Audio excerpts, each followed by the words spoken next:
नमस्कार, मैं हूं मुस्तफ़ा हुसैन और मेरे साथ कैमरे के पीछे मौजूद हैं मेरे सहयोगी दीपक खताबिया।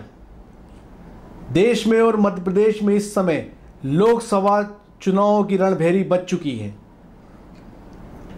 देश और प्रदेश की फिजा में अलग अलग मुद्दे इस समय दिखाई दे रहे हैं। हमारे साथ एक ख़ास मेहमान मौजूद हैं। वे हैं मध्य प्रदेश में पाटीदार समाज के प्रदेश अध्यक्ष श्री महन पाटीदार और कांग्रेस के नेता।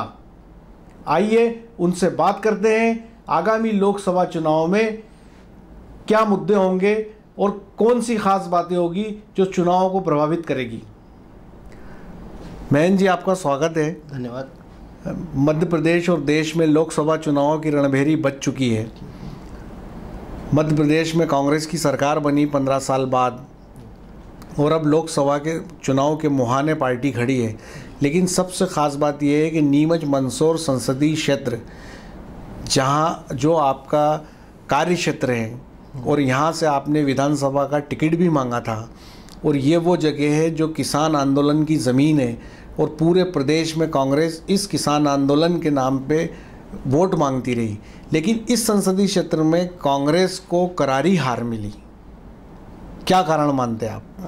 कांग्रेस को इस जो विधानसभा में करारी हार मिली उसका दो कारण है। 4 जगह पर, इस संसदीय क्षेत्र में 4 जगह पर तो हमारे बागी उम्मीदवार खड़े हुए थे, जिसके कारण हमारे उम्मीदवारों को डिफीट हुई। दूसरे 4 जगहों पर कांग्रेस पार्टी ने या एआईसीसी ने बोलेंगे प्रयोग किया था कि जिन्होंने जावद से टिकट मांगा उनको नीमच से दिया, जिनको नीमच से मांगा उनको मनासा से दिया, जिनको मनासा से मांगा वो मंदसौर से दिया। इस कारण यहाँ पर हम डिफीट खाए हैं और निश्चित रूप से हम इसका आकलन कर रहे हैं, समीक्षा हो रही है और लोकसभा चुनाव में यह नहीं होने देंगे। हम लोकसभा चुनाव निश्चित रूप से हम मंदसौर संसदीय क्षेत्र जीतेंगे। मैंने भी एक ख़ास बात हो रही है कि इस संसदीय क्षेत्र के अंदर 2 से 2.5 लाख पाटीदार वोट माने जाते हैं। 3 लाख, 2.5 से 3 लाख। दूसरी ख़ास बात है कि जो किसान आंदोलन हुआ था उसमें जो किसान शहीद हुए थे उसमें पाटीदार समाज के 4 लोग थे। और जब हार्दिक पटेल जो किसान नेता है वो यहाँ आए थे, आपने भी कई रैलियाँ की थी, बड़े पैमाने पे हुजूम इन रैलियों में उमड़ा था। लेकिन अगर आप विधानसभा चुनाव की बात करें तो उतना आउटपुट दिखाई नहीं दिया कांग्रेस पार्टी के फेवर में। हाँ, ये निश्चित रूप से ये है कि उम्मीदवार चयन में निश्चित रूप से पार्टी से हमसे गड़बड़ी हुई है। कहीं ना कहीं हमसे जो चूक हुई है उसका हम समाधान निकाल रहे हैं। उसका कोई बड़ा कारण नहीं है कि हमने डिफीट खाई है। 4 पाटीदार उसमें शहीद हुए थे और उसके अलावा पूरे 6 हुए थे शहीद, उसमें 4 पाटीदार थे।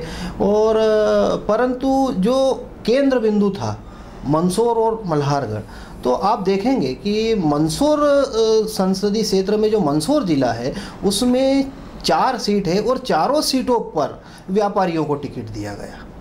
सबसे बड़ा कारण ये था। वहाँ पर खास करके मंदसौर विधानसभा क्षेत्र में किसी भी किसान को अगर टिकट दिया होता तो रिजल्ट कुछ और होता, ये मैं कहना चाहूँगा। मतलब आपका ये कहना है कि किसान को टिकट नहीं दिया, कारोबारी जमात को टिकट दिया गया। जी बिल्कुल, जिसके जिसके कारण भी पार्टी को एक बड़ा खामियाजा उठाना पड़ा। बिल्कुल उठाना पड़ा।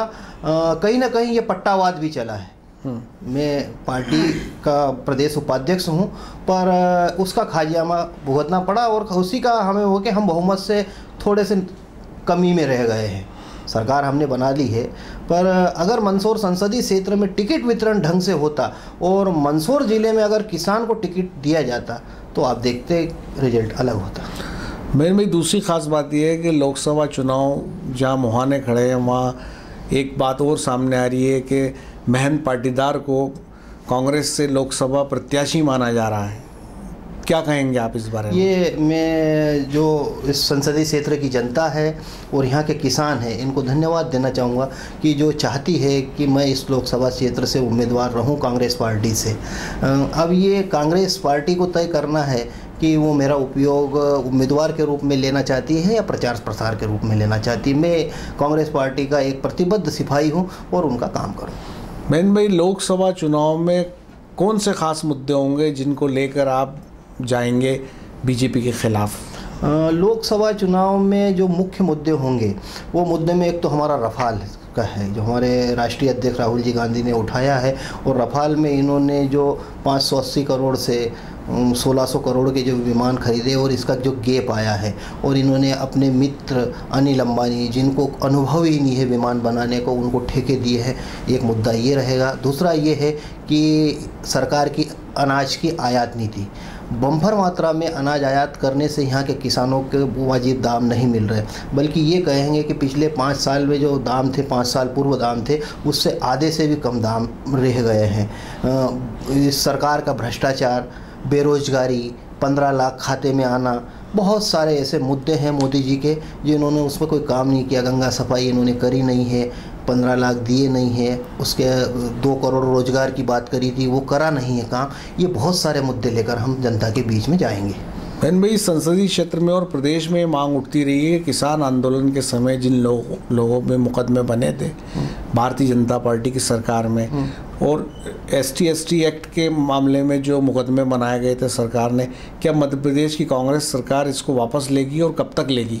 किसान आंदोलन के तो सारे मुकदमे वापस होंगे, और राजनीतिक दृष्टिकोण से जो भारतीय जनता पार्टी ने इस हमारे कार्यकर्ताओं पर, हमारे नेताओं पर जो राजनीतिक केस इन्होंने लगाए हैं, वो वापस होंगे। दूसरी खास बात यह है कि मध्य प्रदेश की कमलनाथ सरकार ने कर्ज माफ़ी का ऐलान किया और उसको एग्जीक्यूशन भी उसका शुरू हो चुका है, लेकिन हमने नीमच मंदसौर संसदीय क्षेत्र के कुछ गाँवों में पड़ताल की तो किसानों की शिकायत थी कि ना तो अभी लिस्टें चस्पा हुई है, ना फॉर्म भराए जा रहे हैं। ऐसे में असमंजस की स्थिति है। नहीं, लिस्ट जो इस शुरू दिन था उस दिन 15 तारीख को नहीं आ पाई थी लिस्टें सब दूर चली जा चुकी है, और 2 लाख तक का कर्ज माफ सबका होगा। अभी आप देखेंगे कि बहुत सारे किसान ये कह रहे हैं कि हमने 31 मार्च को पैसा जमा कर दिया था, हमारा नाम नहीं आया है। तो ये हमारा फर्स्ट फेज था, हमने चरणबद्ध कार्यक्रम उसका तय किया है सरकार ने, और सारे किसानों के 2 लाख रुपए तक कर्ज माफ़ होंगे। महन भाई, आप जो है कांग्रेस पार्टी के प्रदेश उपाध्यक्ष हैं, लेकिन ये माना जाता है कि महन जी पाटीदार के जो आका हैं वो हार्दिक पटेल हैं। तो क्या कहेंगे हार्दिक पटेल जी की क्या राजनीतिक स्ट्रेटजी है इस बारे में? वो क्या खुद का दल बनाएंगे कि कांग्रेस पार्टी ज्वाइन करेंगे? क्या करेंगे आने वाले लोकसभा चुनाव में?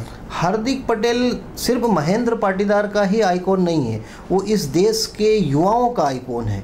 और हार्दिक पटेल जी ने जो मुद्दे उठाए हैं, उनके जो मुख्य मुद्दे 2 ही हैं, किसान और बेरोजगारी, गुजरात छोड़कर। तो किसानों की बदनसीबी या हालत किसी से छुपी नहीं है इस केंद्र में जब से मोदी सरकार आई है तब से। और दूसरा ये है बेरोजगारी चरम पर है। तो हार्दिक पटेल जी निश्चित रूप से इस मुद्दों को लेकर लड़ रहे हैं, और मैं हार्दिक पटेल जी का इस मूवमेंट में समर्थन करता हूं। आप देखेंगे कि हार्दिक पटेल जी ने जो आरक्षण गुजरात में मांगा, उसके लिए उनके ऊपर राष्ट्रद्रोह लगा। 14 वहाँ पर छात्रों की निर्मम हत्या हुई, और वही जो उन्होंने मांगा था वही मोदी जी ने केंद्र में अभी पास किया। क्या तो कहीं ना कहीं हार्दिक पटेल को तो मोदी फॉलो कर रहा है, महेंद्र पाटीदार तो बाद में फॉलो कर रहा है। तो क्या आगे क्या स्ट्रेटेजी है हार्दिक पटेल जी की? हार्दिक पटेल जी अभी फिलहाल तो वो अपने जो उन्होंने जो वहाँ के गुजरात की जनता से वादा किया है उस पर लड़ाई लड़ रहे हैं, आरक्षण के लिए, अनामत के लिए। उसके बाद में हार्दिक पटेल जी जैसा निश्चित करेंगे उनके फॉलोअर उनके साथ में रहेंगे। तो कब अगर मान लीजिए वो अलग दल बना लेते हैं, उस स्थिति में जो हार्दिक पटेल जी के फॉलोअर जो अलग अलग दलों में हैं इस समय काम कर रहे हैं, फिर उनके लिए एक असमंजस की स्थिति पैदा नहीं हो जाएगी पूरे देश में? नहीं, ऐसा कुछ नहीं है। हार्दिक पटेल जो बनाएंगे स्ट्रेटजी वो भाजपा के विरोध में होगी, और भाजपा के विरोधी ही उनके साथ में है। और हार्दिक पटेल जी निश्चित रूप से इस देश की जो राष्ट्रवादी जो है पार्टियाँ, उनके साथ में रहेंगे वो। आने वाले लोकसभा चुनाव में क्या हार्दिक पटेल मध्य प्रदेश के दौरे पे होंगे? क्या उनकी लोकसभा चुनाव को लेके क्या स्ट्रेटेजी है उनकी? हार्दिक पटेल जी निश्चित रूप से मध्य प्रदेश के दौरे पर रहेंगे। मध्य प्रदेश में उनका सदैव स्वागत है, और आने वाले लोकसभा में भारतीय जनता पार्टी के खिलाफ मध्य प्रदेश में प्रचार करने के लिए आएंगे, और हम बुलाएंगे उन्हें। दूसरी खास बात है मैन भाई के, जो मध्य प्रदेश के अंदर आपने जो पाटीदारों की एक लड़ाई लड़ी, किसानों की लड़ाई तो आप लड़ते ही हो, साथ में पाटीदारों के हकों की लड़ाई भी आपने लड़ी, लेकिन जो टिकट वितरण मध्य प्रदेश में भारतीय जनता पार्टी और कांग्रेस में हुआ, एज ए पाटीदार समाज के प्रदेश अध्यक्ष बात करें तो क्या आप उससे संतुष्ट हैं? बिल्कुल संतुष्ट नहीं है, बिल्कुल भी संतुष्ट नहीं है। भारतीय जनता पार्टी के राष्ट्रीय अध्यक्ष अमित जी शाह से हमारे समाज के गणमान्य वरिष्ठ लोग गए थे और उन्होंने वादा किया था कि 10 से 12 टिकट देंगे। उन्होंने किया नहीं। हम भी, मैं स्वयं भी, मेरे साथ में, मैं चूँकि कांग्रेस में हूँ, उसमें कांग्रेस के जो भी साथी थे उनको लेकर हम गए थे और कांग्रेस ने भी हमारा वो नहीं किया। हम, उन्होंने एक टिकट दिया सत्यनारायण पाटीदार को, वो भी उन्होंने जावत से मांगा था तो नीमच से दिया। तो निश्चित रूप से हम संतुष्ट तो नहीं हैं दोनों पार्टियों से। तो ऐसी स्थिति में जब मध्य प्रदेश में निर्णायक है पाटीदार 63 सीट पे और 34 सीटें ऐसी है जिस पे पाटीदार बाहुल्य जो सीटें मानी जाती है, जहाँ पे पाटीदार चाहे जिसको चुनाव जितवा या हरवा सकते हैं, उसके बावजूद राजनीतिक दलों द्वारा उनकी नहीं सुनी जाना, तो ये कहाँ तक सही है? बहुत ही गलत है। राजनीतिक दल हमारी नहीं सुन रहे हैं, हमको उस काबिल नहीं मान रहे हैं। उसका एक मात्र कारण मैं ये भी देखूंगा कि पाटीदार समाज में हमने बहुत उन्नति करी है, हम विकास को प्रपंच फहराया है। इस प्रदेश को 5 बार उन्होंने अवार्ड कृषि का दिलवाया है, परंतु राजनीतिक चेतना की पाटीदार समाज में कमी है, आज भी कमी है। बहकावे में आ जाते हैं और उसी का परिणाम है कि आज हम शून्य पर हैं। इस चीज़ को लेके, आप इस बात को लेके जो आपने कहा बहकावे में आ जाते हैं, तो आप कुछ प्रदेश स्तर पे समाज में राजनीतिक जागृति आए इसके लिए कुछ अभियान चला रहे हैं? बिल्कुल चल रहा है, हमारी राजनीतिक चेतना का उसमें हमारा काम चल रहा है। और वो क्या है कि एक सामाजिक संगठन है, सामाजिक संगठन के अपने सामाजिक कार्यक्रम है, राजनीतिक उद्देश्य उसमें बहुत कम है। ये कह सकते हैं कि 2% राजनीतिक काम है, बाकी टोटल काम हमारा शिक्षा और सामाजिक चेतना पे चलता है। तो हम, हमारी समिति की बैठकें होगी और उस पर विचार करके हम राजनीतिक चेतना जागृत करेंगे। धन्यवाद। ये थे किसान नेता महेंद्र पाटीदार, जिनका साफ तौर पर कहना था कि कहीं ना कहीं पाटीदार समाज लोगों के बहकावे में आ जाता है। इसी का परिणाम है कि मध्य प्रदेश में जितने बड़े पैमाने पे पाटीदारों को टिकट मिलने थे उतने नहीं मिले। वे कांग्रेस और भाजपा से समान रूप से नाराज़ हैं। दूसरी खास बात यह है कि लोकसभा उम्मीदवारी को लेकर उन्होंने साफ तौर पर कहा कि अगर पार्टी हाईकमान उनको मौका देगी और जैसा जनता जनार्दन चाहती है वे उनकी उम्मीदों पर खरे उतरेंगे। मेरे सहयोगी दीपक खताविया के साथ मुस्तफ़ा हुसैन, नीमच।